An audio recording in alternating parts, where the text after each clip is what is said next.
आज आपल्याला फक्त एक एक्सपेरिमेंट असं करायचंय. डोळे बंद करायचे आणि स्वतःला प्रश्न विचारायचा आहे, मी कोण? मी कोण? माझं नाव, माझं काम, की फक्त एक शरीर? अध्याय 13 इथूनच सुरू होतो. गीता इथे असं सांगते, म्हणजे मी तुम्हाला एक एक्झाम्पल मध्ये सांगतेय, की आपलं शरीर समजा एक स्क्रीन आहे आणि आपलं आयुष्य त्यावर चालणारा एक मूवी आहे. आता ह्या चालणाऱ्या मूवी मधले सीन्स बदलत राहतात. म्हणजे जसं की कधी सुख, कधी दुःख, कधी यश, कधी अपयश. पण सीन्स जरी बदलत राहतात, पण स्क्रीन तशीच राहते ना. आता मला सांगा, आपण ती चालणारी मूवी आहोत का स्क्रीन आहोत? आपण त्या बदलत राहणाऱ्या सिच्युएशनल सीन्सला इतकं सिरियसली घेतो ना, की आपण विसरून जातो की आपण स्क्रीन आहोत. कोणी काही बोललं की आपलं मन दुखतं, काय आपली वस्तू हरवली तर आपलं मन तुटतं. म्हणजे आपण स्वतःला ते चालत राहणारे सीन, आपण स्वतःला तेच समजायला लागतो.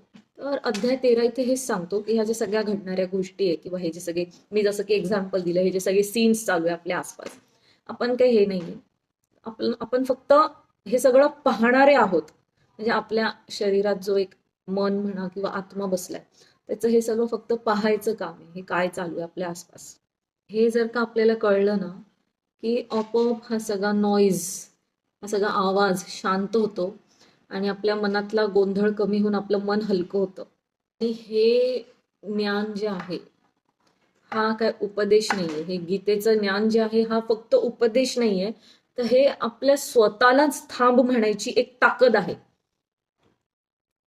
म्हणजे आजच्या काळात याचा अर्थ आपण असा घ्यायचा की थांबा म्हणजे थोडं थांबा आणि स्वतःकडे बघा.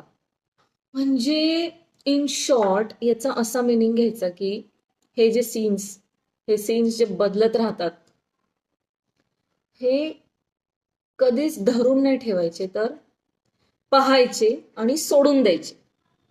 म्हणजे इथे श्रीकृष्णांनी किती सोपी भाषा वापरली ना. म्हणजे आजच्या काळात जर का श्रीकृष्ण, म्हणजे आहेच ते, प्रश्नच नाही, आहेच ते, आपल्यातच आहे. त्यांनी आपल्या नवीन जी जेनझी भाषा आहे त्याच्यात असं सांगितलं असतं की यार जस्ट इग्नोर, बघ आणि सोडून दे, जेवढं जमतं तेवढं कर आणि बाकी सगळं इग्नोर, सोडून द्या.